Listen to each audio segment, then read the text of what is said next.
Bonjour à tous et bienvenue dans ce nouvel épisode d'Advocate. Je m'appelle Valentin Tonti-Bernard, j'ai décidé de créer ce podcast pour vous permettre de découvrir la vraie vie des avocats.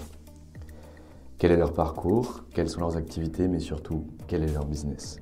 Anomia, c'est un cabinet de conseil en stratégie exclusivement dédié aux cabinets d'avocats. Notre objectif est de permettre aux avocats d'atteindre leurs ambitions en utilisant les méthodes de l'entreprise appliquées à la spécificité des cabinets d'avocats. Et concrètement, ce qu'on fait, c'est de la formation business, du coaching business ou encore des missions de conseil en stratégie à l'intérieur des cabinets. Aujourd'hui, dans ce nouvel épisode du podcast Advocate, j'ai le plaisir de recevoir Maître Philippe Gossens. Philippe est avocat associé au sein du cabinet Advent Altana. Il intervient en droit pénal des affaires et vous allez le voir, il a un franc-parler comme j'aime. Il donne sa vision de la profession d'avocat, sa vision du métier, ce qu'il veut que ses collaborateurs puissent faire et l'état d'esprit dans lequel il les met au quotidien. Je ne vous en dis pas plus et je vous laisse découvrir ma conversation avec Philippe Gossens. Si ce podcast vous plaît, n'hésitez pas à mettre 5 étoiles sur Apple Podcast. C'est ça qui nous permet de remonter dans les plateformes de streaming et d'être le plus visible possible. S'il vous plaît, n'hésitez surtout pas non plus à en parler autour de vous, à le partager, à le diffuser, à le commenter, à le liker, à le critiquer si vous en avez besoin. Je vous souhaite une excellente écoute et je vous dis à très vite. Eh bien écoutez, bonjour Maître Philippe Gossens, je suis ravi de vous retrouver dans votre cabinet d'avocat, le cabinet exement appelé Altana, aujourd'hui appelé Advent Avocat. Bonjour Philippe. Bonjour, je suis enchanté de vous recevoir, pas dans mon cabinet, mais dans le cabinet le mien et celui de mes associés et celui de mes collaborateurs et celui des équipes qui nous aident, donc dans notre cabinet. Ouais. La verve et l'altruisme des pénalistes, j'adore, ça va bien commencer. Ouais, l'altruisme. La question est toujours la même, maître. Qui étiez-vous avant de devenir avocat ? J'étais pas. Parce qu'en vrai, je crois. Alors, je sais pas pourquoi, mais moi, j'ai toujours voulu faire avocat. Alors, vous allez peut-être me poser la question et je vais vous répondre cette réponse. Je ne sais pas du tout pourquoi, mais j'ai toujours, dans mes souvenirs, eu l'envie d'être avocat. Donc, je suis peut-être né avocat, ce qui est étrange. Ça ne doit pas être par ADN parce que mes parents n'étaient pas avocats. Ils n'étaient pas magistrats non plus. Donc, je sais pas pourquoi, mais ouais, j'ai toujours eu ce sentiment-là. Donc du coup, vous faites la fac de droit puisque vous voulez devenir avocat. Qu'est-ce que vous découvrez là-bas ? Qu'est-ce qui vous plaît ? Qu'est-ce qui vous plaît pas ? Alors déjà, j'ai fait un bac scientifique. Alors quand j'étais en C, ce qui était l'élite de la nation, ce qu'on avait dit, ce que je trouve complètement con, parce que j'aurais été incapable d'avoir un bac A2 à l'époque, donc littéraire. Je trouvais ça plus facile, le bac C, maths physique. Et quand on m'a demandé ce que je voulais faire, j'ai dit je vais aller à la fac de droit. Et là on m'a dit pourquoi ? C'était une sorte de déchéance. Mais j'ai dit parce que moi je veux faire du droit, donc je vais aller à la fac de droit. Et non, alors qu'est-ce que j'ai aimé ? À peu près tout, en vrai, à la fac. Sauf peut-être les installations sportives, les cours de langue, parce que c'était pas très bien organisé. Mais autrement, le droit, j'ai trouvé ça super passionnant. Super passionnant. Et qu'est-ce que j'ai pas aimé ? Rien. Si, grossir. Parce que du coup, à coup de fresque tagada, j'ai un peu grossi, surtout que j'ai arrêté de faire du sport. Mais non, la fac de droit, c'est passionnant. Il y a des gens, il y a des professeurs. On a de la chance en France, on a des profs de droit extraordinaires. Il y a une super ambiance. Enfin, c'est un super moment. Moi, les étudiants, il faut qu'ils en profitent, quoi. Vous avez fait où votre droit ? À Paris. Hein. Paris, hein ? Ouais. Et vous faites du pénal direct ? Non. En fait, en sortant, moi, je voulais faire du droit social. Et j'ai eu de la chance, je suis rentré chez Rambaud Martel. Et à l'époque, ce qui était bien, c'est que on ne vous mettait pas dans une discipline. Donc, alors j'ai fait du social, de la construction, du pénal, du civil, du bancaire, un peu du M&A, un peu tout, de l'arbitrage. Et j'ai eu la chance de le faire avec des super grands avocats et des gens pour qui j'ai beaucoup d'admiration encore maintenant. Et puis après, moi je voulais faire du droit social, voilà, c'était mon truc, je voulais faire du droit social. Donc j'ai fait du droit social, mais petit à petit j'ai fait de plus en plus de pénal, et puis après maintenant je fais plus que du pénal. Donc en fait, je me suis pas spécialisé, c'est les clients qui m'ont spécialisé en fait. C'est un peu la vie d'avocat qui m'a spécialisé. Mais c'est pas moi, j'ai pas pris cette décision-là, parce qu'autrement je ferais du droit du travail. Mais j'ai raté quoi en fait.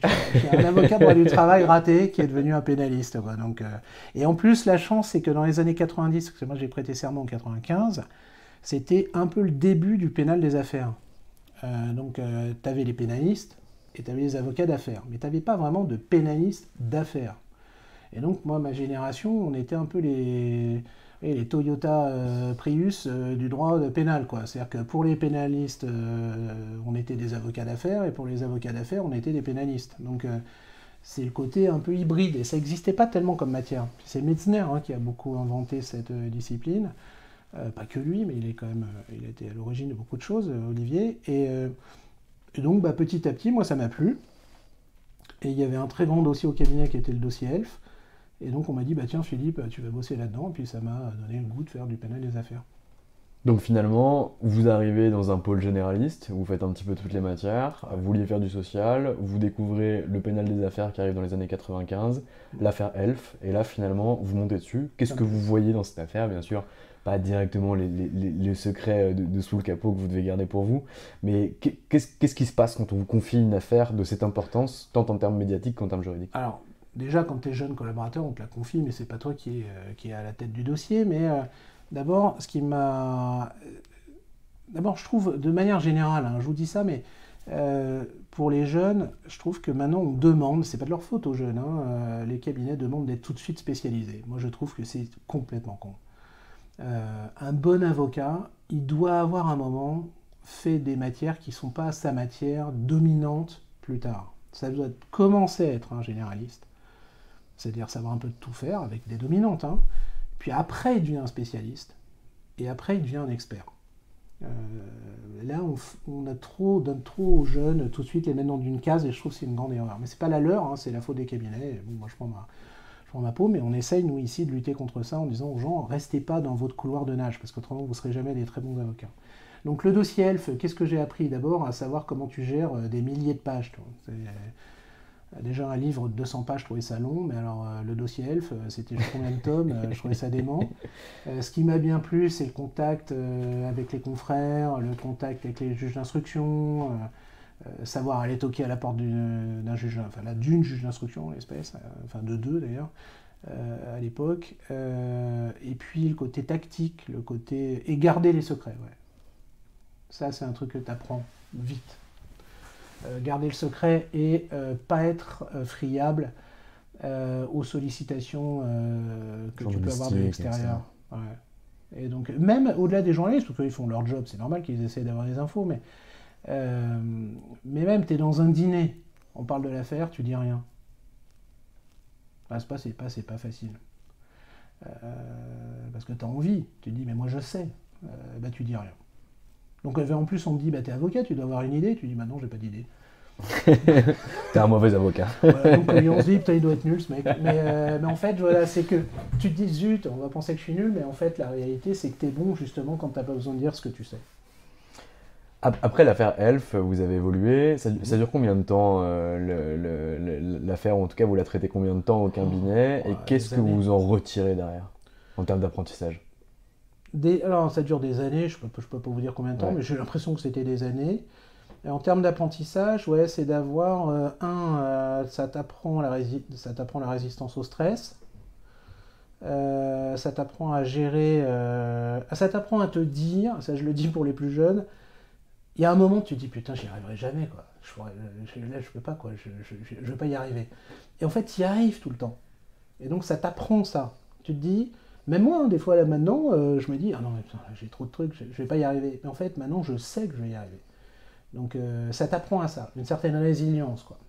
Ça t'apprend le combat, ça t'apprend le travail, ça t'apprend à dépioter un dossier, ça t'apprend à faire du droit, et ça t'apprend la stratégie. En fait, ça t'apprend le métier, quoi. C'est après cette affaire-là que vous vous destinez exclusivement, en tout cas majoritairement, au pénal traditionnel et majoritairement au pénal des affaires? Petit à petit, j'ai eu de plus en plus de dossiers de pénal, parce qu'au sein de mon cabinet, on a dit, tiens, Philippe, manifestement, il aime bien le pénal, on va lui filer des dossiers de pénal. Et vu que j'avais la chance d'être dans un grand cabinet d'avocats, vraiment dans une très belle maison, maintenant il y a une diaspora de cette maison au barreau, mais petit à petit, j'ai de plus en plus de dossiers de pénal. Vous restez combien de temps au sein du cabinet? En Beaumartais, j'étais stagiaire. Avocat, donc élève avocat. Après, j'ai été collaborateur en 95 et j'en suis parti en 2004. Donc 9 ans au sein du cabinet. Ouais.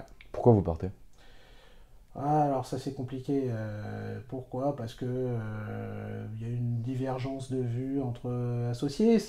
C'est un peu toujours un regret pour moi parce que c'est un grand cabinet qui était composé de gens remarquables avec des caractères parfois complexes, mais des grands professionnels. Ouais, chacun dans leur domaine. Moi, je dois énormément à ce cabinet, à tous les gens qui ont composé ce cabinet, et tous les associés, même certains avec qui, après, quand je suis parti, bon, j'avais des relations, on va dire, plus compliquées, mais pour qui je garde une grande admiration professionnelle, ouais.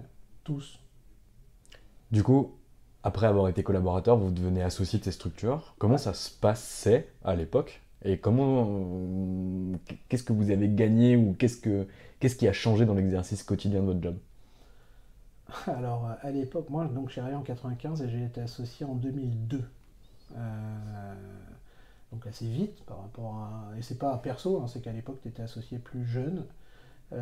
En fait, associé, t'as un métier qui s'ajoute à ton métier. C'est un métier en plus. C'est-à-dire que tu peux être très bon collaborateur et jamais un bon associé. L'inverse, non. Mais c'est un métier supplémentaire. Parce qu'en fait, c'est pas le même métier qu'avocat collaborateur. Tu dois apprendre à gérer, tu dois apprendre à développer ta clientèle, tu dois apprendre à être une partie de ton cabinet, à pouvoir influer sur les choix de ton cabinet pour savoir vers où il va, quels sont ses choix stratégiques. Tu dois apprendre à manager, tu dois apprendre à facturer, même si tu as des dossiers perso avant, mais c'est pas pareil quand même tes dossiers perso et puis les dossiers d'une grande structure ou d'une structure que tu possèdes, hein, si tu crées ta structure. Mais donc, ouais, c'est un métier supplémentaire qui est différent. C'est pour ça que ce qui est compliqué, c'est que les qualités d'un associé sont pas forcément les mêmes que les cabinets, les qualités pour être un collaborateur. Donc, c'est pas que c'est mieux ou pas bien ou tout, hein, c'est autre chose. Et ça, est-ce qu'on vous l'avait transmis avant de devenir associé? Soit directement en observant les associés qui étaient déjà présents, ou finalement est-ce que vous aviez été formé de façon plus solennelle ou plus encadrée à devenir un bon associé? Non, moi vraiment j'ai de la chance parce que vraiment je le dis, hein, j'ai eu beaucoup de bol d'être dans ce cabinet et parce que les gens te transmettaient le savoir. Euh, Tout le savoir professionnel, de ce que c'était la structure. Bon, évidemment, tu as des choses que tu découvres évidemment quand tu deviens un associé, mais par exemple, nous ici, chez Advent Altana, c'est ce qu'on essaye de faire, de dire le métier d'avocat, c'est un métier et c'est vachement plaisant quand tu es plus vieux maintenant, hein, c'est que tu transmets aux autres. Alors, pas comme tu deviens vieux en disant eh ben alors moi, tu vois, j'ai fait ça, faut faire pareil. C'est pas le problème. Après, ils feront probablement pas pareil les plus jeunes. Mais en tout cas, tu leur dis certaines choses qui vont les aider à être des bons associés et qu'ils s'épanouissent dans leur job. Ça, c'est important. Et ça, c'est le transfert de savoir. C'est pour ça que nous, c'est vraiment un métier de compagnonnage. C'est une erreur monstrueuse que de penser que ça devient un métier comme un autre. C'est pas que les autres sont pas des métiers bien, hein, mais c'est vraiment du compagnonnage. On t'apprend à devenir avocat. Alors moi j'ai une vision là-dessus assez disruptive et c'est pas une critique des gens qui sont à l'école d'avocat et qui la managent et qui dépensent beaucoup d'énergie et de temps. Mais moi je supprimerais l'école d'avocat. Vous n'êtes pas le seul. Et non pas parce qu'on y perd du temps, c'est pas le sujet, mais parce que je suis intimement persuadé qu'on apprend à être avocat en étant auprès d'un avocat et en étant avocat soi-même. Donc on mettra un équivalent du petit tableau Ouais, pour moi je passer ferais, dans le tableau. alors je vais dire, je ferais une sorte de tronc commun à la fac avec tous les métiers avocat, magistrat, policier, huissier, greffier. Où tu apprendrais déjà la déontologie de tous ces métiers. C'est-à-dire que tu deviendrais magistrat, tu aurais appris la déontologie des avocats. Tu deviendrais avocat, tu connaîtrais la déontologie des policiers, des magistrats.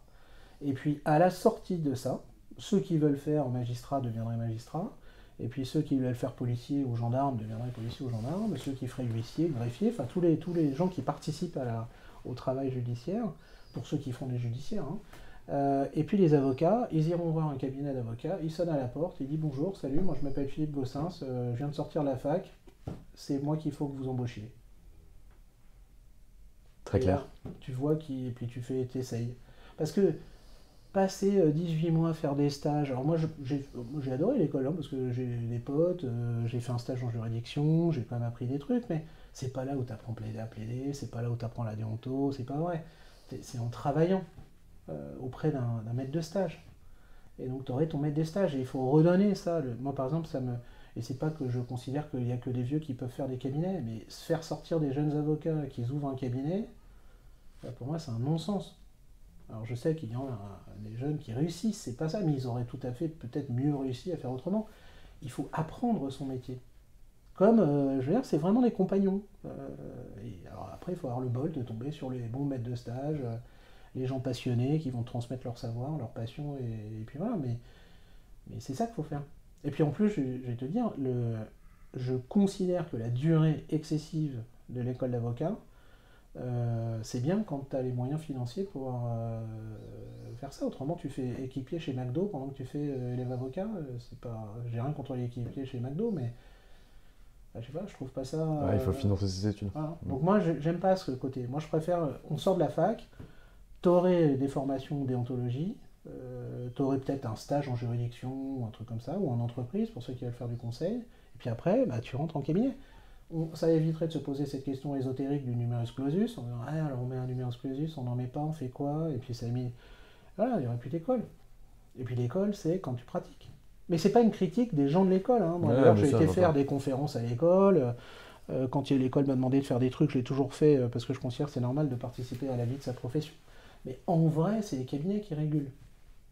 Ben, Jean-Michel Darrois et beaucoup d'autres ont la même approche que vous, en disant que finalement, on apprend auprès d'un maître.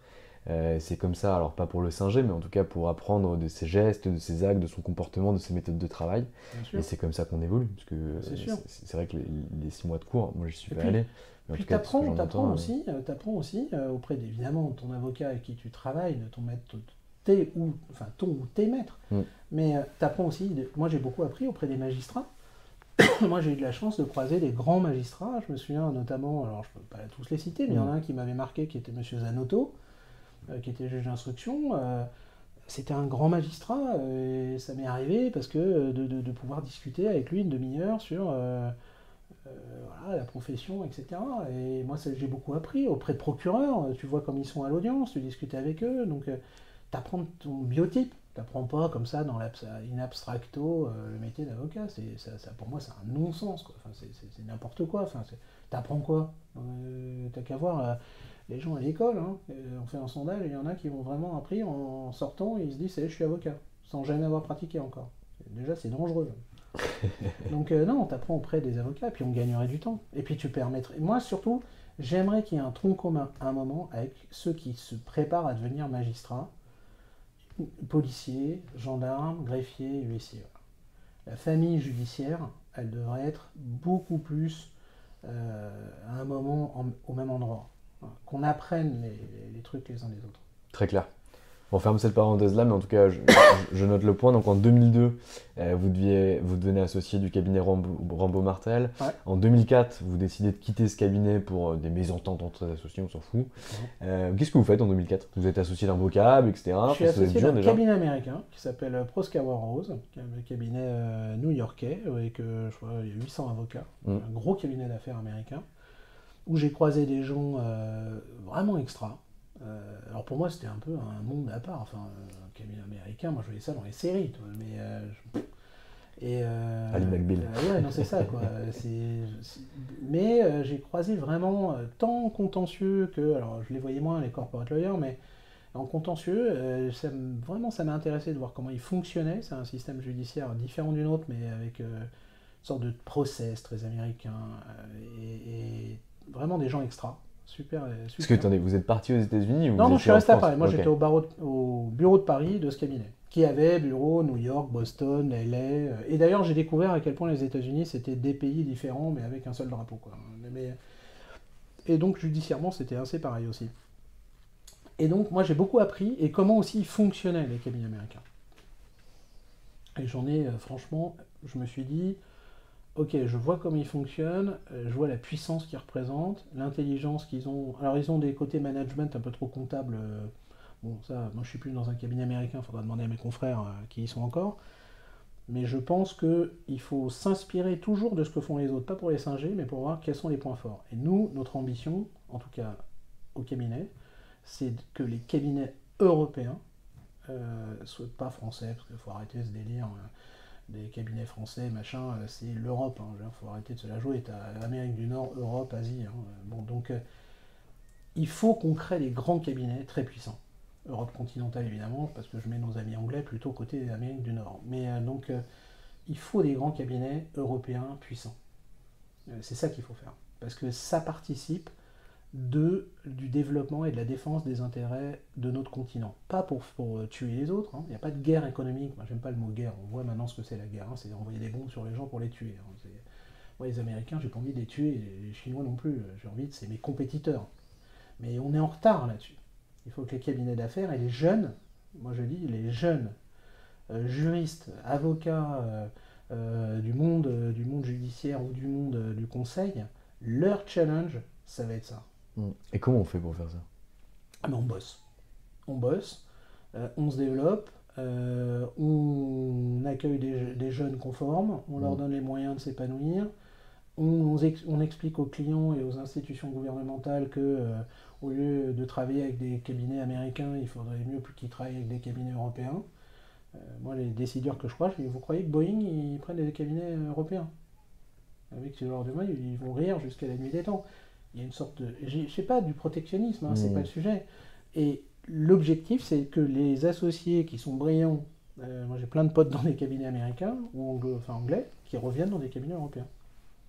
Et ça, c'est à nous de nous organiser pour le développer. Donc il faut créer des réseaux, c'est pour ça que nous, on s'est rapprochés d'un cabinet italien, d'un cabinet allemand, que là, on se rapprochera, espérons-le, d'un cabinet espagnol, d'un cabinet d'Europe du Nord, du Benelux, d'Europe de l'Est, en ce moment c'est un peu compliqué, mais... et c'est ça qu'il faut créer pour développer et d'être aux côtés des clients.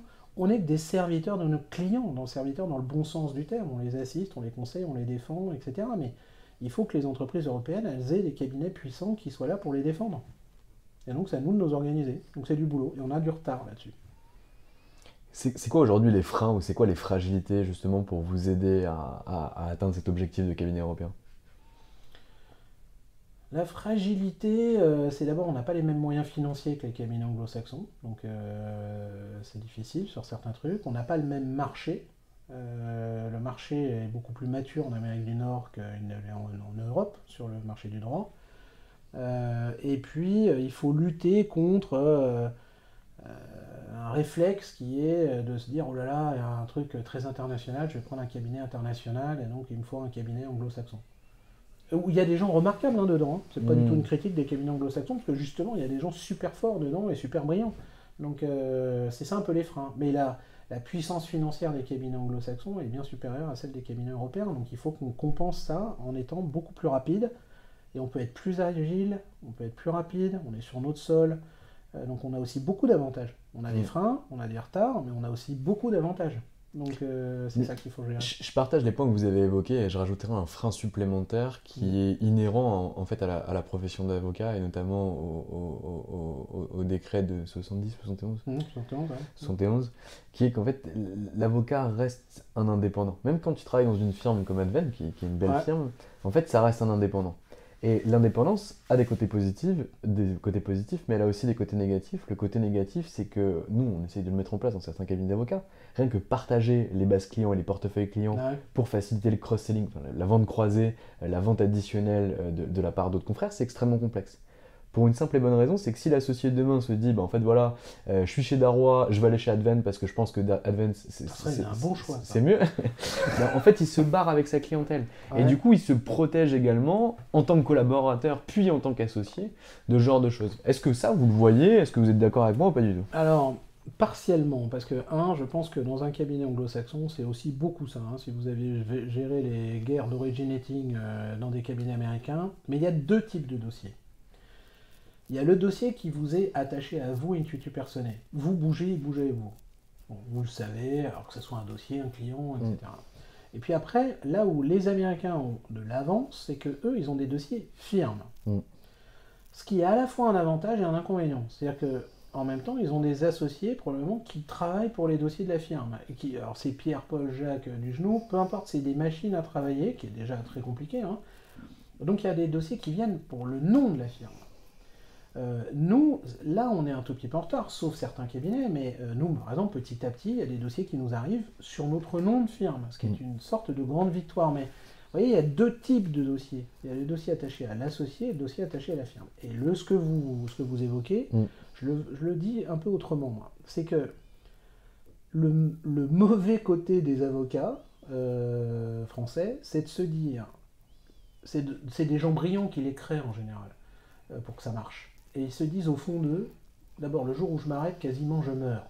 C'est un rapport quasi à la mort, quoi. C'est-à-dire, je vais mourir parce que je m'arrête. Et donc, vu que je veux pas mourir, d'abord, je veux pas m'arrêter, ce qui est une sorte de petite difficulté des fois. Mais c'est surtout après moi le chaos, parce que comme ça montrera que j'étais essentiel. Ça, c'est un mauvais raisonnement. Nous, ici, on essaie d'avoir le raisonnement différent. En tout cas, moi, à titre personnel, mon raisonnement, je crois que c'est partagé par mes associés. C'est ma réussite, ce sera le fait que quand je m'arrête, ce soit un non-événement. Parce qu'il y aura des gens que j'aurai formés, il y aura le cabinet qui sera plus structuré, qui sera plus fort que je ne serai que quand je vais m'arrêter. Donc c'est ça la réussite maintenant d'un avocat et d'un cabinet. C'est pas de se dire j'ai réussi moins, parce que bon, alors c'est chouette de se dire ça, c'est sûr, mais la vraie réussite, ça te dépasse au bout d'un moment. Toi, tu as réussi, bon, tu es reconnu, tu as fait des dossiers, tu as une technicité, etc. Bon, très bien. Après, tu le fais, tu as envie d'en avoir d'autres. Mais la vraie réussite, c'est celle qui te dépasse. Moi, je suis d'accord. Je partage totalement le point. C'est la capacité à se rendre dispensable. Et ouais, ça, c'est de se dire, voilà, moi, le jour où je m'arrête, la défense en France va pas s'effondrer. Hein. Ouais, je suis d'accord. Mais alors, il y a un point sur lequel je suis pas d'accord avec vous. Je suis d'accord sur la globalité de vos propos, sauf un point. Pour moi, il n'y a pas de différence entre les dossiers firmes ou les dossiers qui viennent originer par l'intermédiaire d'un associé. Ouais. Pour une simple et bonne raison, c'est que toujours, au grand toujours, les dossiers, initialement, avant de pouvoir devenir des dossiers firmes, ont été des dossiers générés par l'associé qui a eu la capacité ou qui a réussi à le passer par la firme. S'il rentre par le pénal et que le pénal arrive à le passer au M&A, au social, aux taxes, en réalité, dans 2 ans, ça sera un dossier firme. Et à force de fonctionner de cette façon, on aura beaucoup plus de dossiers firmes que de dossiers originés par des associés. Là, je suis complètement d'accord avec vous. Ça, c'est le cross-selling. Ouais. Moi, mon truc, et en plus, pour tout vous dire, c'est beaucoup plus facile, étonnamment, de vendre un autre associé, vous voyez ce que je veux dire, que soi-même. Moi, je déteste m'auto-vendre. Ouais, je suis pas vendeur. Mais donc, par contre, ouais, j'aime bien vendre mes associés parce que c'est mes associés, puis j'ai confiance en eux, je sais que c'est des super pros. Donc, ça m'est plus facile. Donc, et puis, je vais vous dire, moi, c'est beaucoup plus agréable quand si un client, alors j'aime bien avoir mes dossiers quand même, mais me dit, maître, tiens, je veux un dossier en taxes, en construction, en M&A, je vais dire, ok, ben moi, va voir machin, parce que moi, je sais pas faire. Et d'ailleurs, des fois, les clients disent, ah ben, quoi, vous savez pas faire? Je dis, non, ça, je sais pas faire, moi. Va voir mon associé. Et c'est chouette parce que ça fait grandir ton cabinet et en plus, c'est pas toi qui bosses. Donc, c'est encore mieux. Il y a là, 100%. Ben ouais, donc c'est bien. Ouais. Alors après, tu as des partages, hein, évidemment, en termes de rémunération. Mais la force d'un cabinet, c'est quoi? C'est les individus. Parce que si c'est comme une équipe, c'est simple, moi j'adore le rugby. Un cabinet, c'est comme une équipe de rugby. Tu as autant de joueurs et autant de postes qui nécessitent des qualités différentes. Si tu fous un 3/4, tu le mets dans une mêlée, le gars il ressort au bout d'une mêlée, il est concassé en 1000 morceaux. Bon, donc il faut des gens différents, qui sont tous très bons à leur poste, mais qui savent jouer ensemble. Si tu fous des gens très bons qui ne jouent pas ensemble, tu n'auras jamais une bonne équipe. Si tu fous des caves qui jouent ensemble, ça ne sera pas une bonne équipe non plus. Il faut des gens très bons, chacun dans son truc, et qui savent jouer ensemble. Mais pour ça, il faut un coach. C'est qui le coach? Ça, faut manager. Et donc, alors, tu as 2 options. Soit tu fais un managing partner, etc. On n'a pas pris cette option. Parce que je trouve que c'est trop de boulot pour le managing partner, très franchement. Après, tu peux plus travailler toi. Et un managing partner non avocat. Ouais, mais là, tu peux avoir un secrétaire général. On a une secrétaire générale, mais les avocats, à mon avis, gouverner dans des structures de notre taille. Hein, je ne vous dis pas si c'est un cabinet de 2000 personnes, mais tu te fais concasser par les avocats. Déjà, un avocat, pour arriver à imposer un truc à un autre avocat, c'est pas facile, même quand c'est son associé. Alors, si t'es pas avocat, à mon avis, t'as aucune chance. Donc, nous, on a pris l'option de se dire, on a des groupes, un comité exécutif, puis des délégations sur certains associés, et on discute des trucs régaliens entre associés.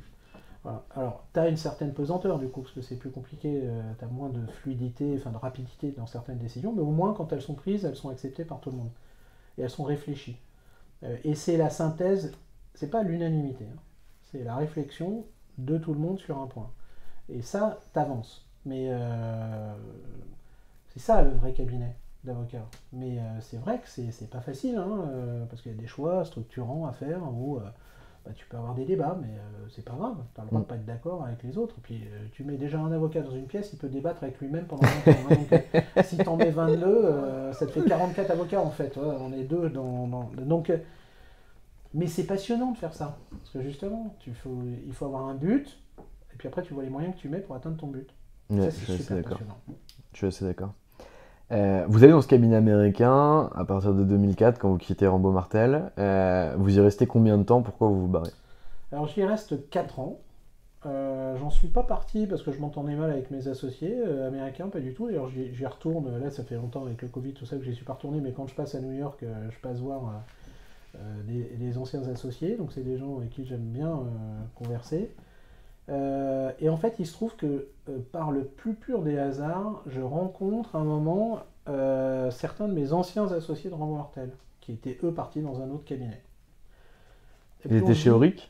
non, ils étaient partis, parce que ça, c'est Ok, ceux qui c'est la étaient fusion restés, derrière. mais ceux qui étaient partis chez Salence. Et puis on discute, et puis on se dit, tiens, avec certains associés avec qui j'étais chez Proscara, on se dit, tiens, pourquoi on ne créerait pas un cabinet français et européen? Et il se trouve qu'on en discute une fois par hasard avec des anciens associés, ils disent, ah, c'est marrant, parce que nous, on aimerait aussi peut-être faire ça. Donc, on a créé Altana. Alors Altana, au début, c'était une grosse création, parce qu'on était une trentaine d'avocats tout de suite. On était 11 associés, donc on a tout de suite associé des collaborateurs. Euh, et ça a été une super aventure. Et en plus, on l'a fait en pleine crise économique. Hein. On l'a créé en 2009, 2008, et tout le monde nous a dit, vous êtes tarés, dans 2 ans, vous êtes morts. Hein. On n'est pas morts. Hein. Et ça a été une super aventure. Et ça, je le dis pour les jeunes, s'il y en a qui écoutent, la création d'un cabinet, c'est toujours une super aventure. C'est du stress, c'est une angoisse, c'est pas facile et tout, mais c'est toujours une super aventure. Alors ça peut réussir, nous on a de la chance, ça réussit, mais ça évolue. Hein. Ça peut planter, tu peux te séparer, tu peux faire plein de trucs, mais t'apprends toujours. Mais de toute façon, en plus, il n'y a pas de risque. Hmm. Il n'y a pas de risque. Si vous vous plantez, qu'est-ce qui se passe? Bah, si, t'as le risque d'être déçu. Ouais. Bon, c'est un peu comme en amour, si On tu ravale veux, son ego, quoi. tu es avec quelqu'un, t'es tout bien, t'es tout amoureux, puis si tu vois qu'au bout d'1 an, 2 ans, 3 ans, 10 ans, bah ça marche pas, t'es déçu, même si t'as pas de risque. C'est une déception, parce que tu mets beaucoup de toi dans un cabinet. Mais c'est pas grave, tu fais autre chose. C'est plus facile qu'un divorce, hein, avec un cabinet. Quoique, des fois il y a des divorces entre avocats, compliqué. Mais non, c'est toujours une aventure, mais c'est vrai que c'est un peu ton bébé, quoi. Et donc, d'ailleurs, ça participe du truc, c'est que tu es tellement attaché à ta création que tu as du mal à un moment voir qu'elle t'échappe comme un enfant, un peu. T'en es plus le maître. Moi, j'ai beaucoup moins de prise maintenant sur le cabinet que j'en avais peut-être au début du cabinet. Mais je pourrais en être triste, au contraire, parce que je me dis, c'est génial.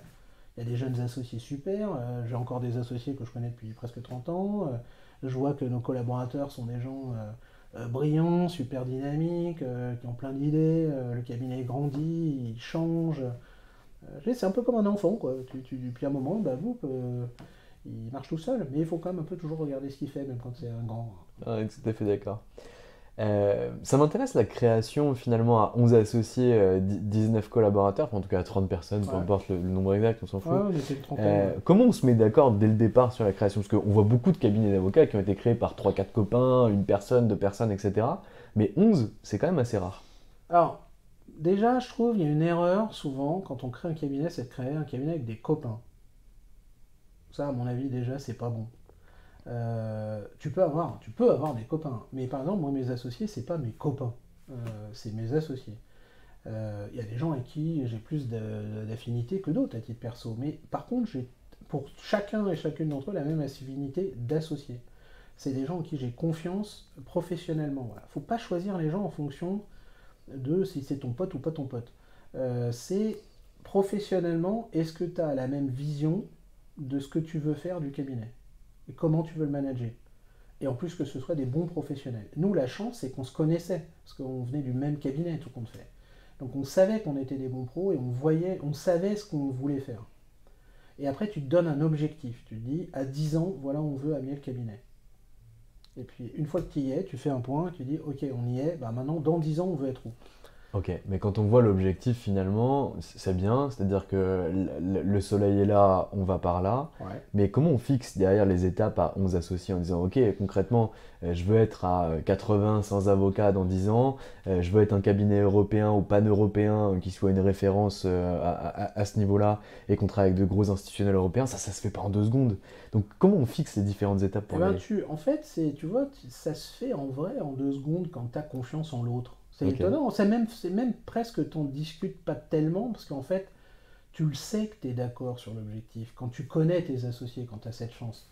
Alors, tu te donnes pas trop nous, on s'est jamais donné un objectif de nombre. Tu sais, tu as des cabinets, ils te disent, ouais, dans un an, on doit être 100, après, dans 2 ans, on doit être 150. Alors bon, on s'en fout, on prend n'importe qui, de toute façon, c'est le nombre.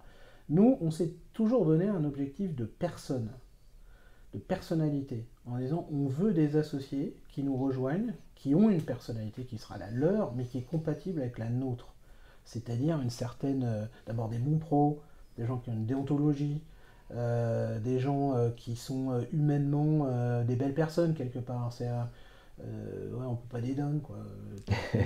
Alors tu as des gens qui ont du caractère, mais c'est pas pour autant qu'ils sont des dingues. Et des gens qui ont le même amour de notre profession, voilà. Qui sont des vrais avocats, qu'ils soient judiciaires ou en contentieux ou en conseil, mais des vrais avocats. Et ça, c'est vraiment déjà un choix en soi. C'est pas une association de chiffre d'affaires ou de nombre de personnes ou même de domaine de compétences. Bon, évidemment qu'on essaie de compléter notre offre. Là, on a pris un confrère fiscaliste.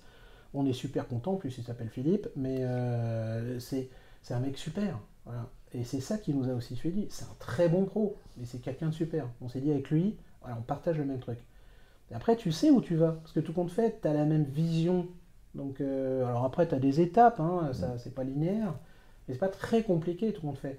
Le truc, c'est le casting qui est compliqué. C'est pas l'objectif. Et ça m'intéresse. Comment on caste? Comment on caste? C'est quoi les critères? Est-ce que vous avez défini entre vous, alors peut-être pas aussi formellement, mais des critères objectifs qui font que je peux devenir associé? Imaginez, je travaille chez Gide, j'ai 9-10 ans de bar, voilà, j'ai pas envie de rester chez Gide, je suis dans le partner track chez Gide. Je viens voir, je vous ai rencontré aujourd'hui, c'était un plaisir de discuter avec vous, on a bouffé des spéculoos, on a bu un café, c'était grave sympa. Je viens vous voir en disant voilà, moi je fais du taxe, Philippe n'est pas encore là, je passe devant Philippe, voilà. Et je vous dis ok Philippe, comment je peux devenir associé chez toi? Chez vous? Déjà, c'est pas, vous n'êtes pas obligé de quitter Gide. Hein, y a des gens très bien chez Gide. Mais bon, si vous avez envie de changer de cabinet, c'est d'abord, on va regarder quoi? On va regarder votre parcours, qui vous êtes. On va essayer de se renseigner un peu pour savoir qui vous êtes. Bon, pas pour faire de l'espionnite, mais pour savoir un peu. Après, on va regarder, on va vous dire, bon, c'est quoi votre projet? Qu'est-ce que vous apportez? Qu'est-ce que vous voulez faire pour vous éclater? Et nous, qu'est-ce qu'on aimerait que vous fassiez pour que le cabinet avance? Donc c'est une rencontre d'intérêt en fait. Après on va regarder un peu le chiffre d'affaires, c'est sûr, mais surtout la capacité à générer. Dans notre cabinet, il faut être un développeur. On n'a pas d'associé Gouttière ici. Mais tu peux, alors c'est pas Gouttière, j'aime pas trop, mais t'as des associés qui sont plus des services partners, des techniciens. Mais c'est vrai que quand tu as 800 associés, forcément tu as des services partners. Mais c'est pas qu'ils sont moins bons que les autres, ils font quelque chose de différent. Nous, à notre taille, t'as que des développeurs. Bon. Et après, on va regarder aussi un point qui est super compliqué, c'est les conflits d'intérêts. Parce qu'une fois que tu as fait tout ça, tu regardes aussi sur le plan déontologique si tu as des conflits d'intérêts sur la clientèle existante. Et puis après, alors tu as un truc, c'est le fit. Ah, c'est subjectif, ouais. Mais une fois que tu as fait tout ça, c'est des critères assez objectifs, ça coche des cases. Tu te dis, bon, allez, et c'est un pari, hein. Mais regarde, même sur un associé en interne, on a fait des associés beaucoup en interne, hein, c'est à peu près moite-moite. C'est un pari toujours. T'en sais rien. Et tant mieux, c'est le sel de la vie. Si on savait déjà, si je te dis déjà tout ce que tu vas faire jusqu'à ta mort, tu vas t'ennuyer, y a plus, c'est l'horreur. Ben, un cabinet, c'est pareil. Tu sais pas ce qui va arriver. T'as pas de plan, ou tu n'es pas sûr. Et c'est ça qui fait le sel du truc.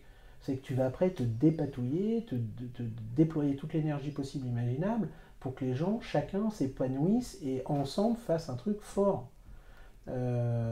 Alors c'est pas toujours facile, c'est pas vrai de dire que c'est fantastique, c'est ultra facile. Ça c'est les gens qui me disent ça m'inquiète pour leur cabinet parce que c'est qu'ils planquent des carences graves. Mais il y a un truc qui anime, c'est le respect. Voilà. Au cabinet, même si tu n'es pas d'accord avec un associé, vu que tu le respectes, tu essaies de comprendre pourquoi tu n'es pas d'accord avec lui. Voilà.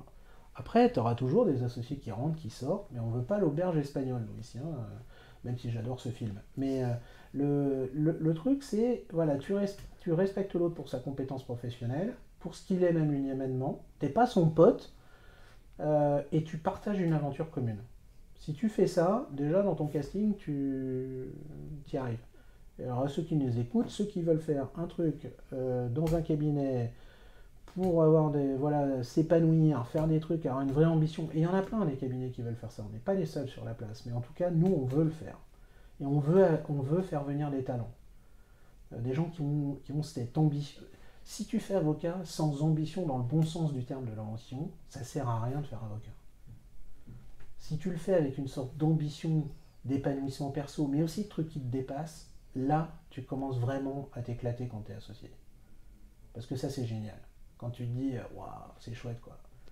Toi, même, tu vois les plus jeunes devenir meilleurs. Tu pourrais dire, c'est angoissant, parce que toi, c'est anxiogène, ils vont me prendre ma place, je vais me faire un... Mais non, c'est que génial, c'est qu'une fierté. Tu te dis, putain, ces gens-là, je les ai vus bébé avocat, comme d'autres m'ont vu bébé avocat, et ça va devenir les superstars du barreau. Ou des gens remarquables, des gens voilà, pour qui tu auras de l'admiration. Ça, c'est l'épanouissement total. Enfin, en tout cas, moi, c'est ce que je pense. Je partage. C'est plus, je regarde plus derrière moi, en termes d'âge, que devant, en fait. Moi, je m'en fous, j'ai encore 10 ans à faire avocat, j'ai plein de choses à faire, j'ai plein de dossiers très complexes où il va falloir que je me concentre et tout, mais j'ai qu'une hâte, moi, c'est que les plus jeunes soient meilleurs que moi. Hein. Ça sera ma vraie réussite, ça. De quoi vous êtes fier professionnellement? Comment c'est trop facile pour eux. Ouais, c'est facile. De quoi vous êtes fier professionnellement, excepté de cette transmission? C'est quoi votre plus grande fierté? Alors, est-ce que je suis fier de quelque chose? Pas vraiment, je suis pas vraiment fier de quelque chose en particulier, mais je ne saurais pas quoi dire. Je suis en vrai, voilà, je suis heureux quand je me dis que dans un dossier, j'ai servi à quelque chose. Et je suis hyper triste quand je me dis, dans un dossier, j'ai servi à rien. Et des fois, tu as ce sentiment. Hein. Tu dis, en fait, j'ai servi à rien, quoi. Alors, c'est pas toujours vrai. D'ailleurs, l'inverse aussi. Ouais. Mais la vraie fierté, c'est ça. C'est quand tu dis, ouais. Ça, c'est une fierté perso. Hein. Après, je suis fier quand je me dis, j'espère que je donne à ceux qui m'entourent un peu de mon savoir-faire et l'amour du métier. Ça, ouais, j'aime bien ça. Ou quand je vois que quand j'arrive quelque part, j'ai des avocats plus jeunes que moi qui me disent, ah tiens, vous êtes maître machin, ah tiens, je vous ai écouté plaider, ah, est-ce que je peux parler avec vous un peu? Ouais, quelque part, ça flatte un peu mon ego, ça c'est vrai, ça. Parce que j'aime bien.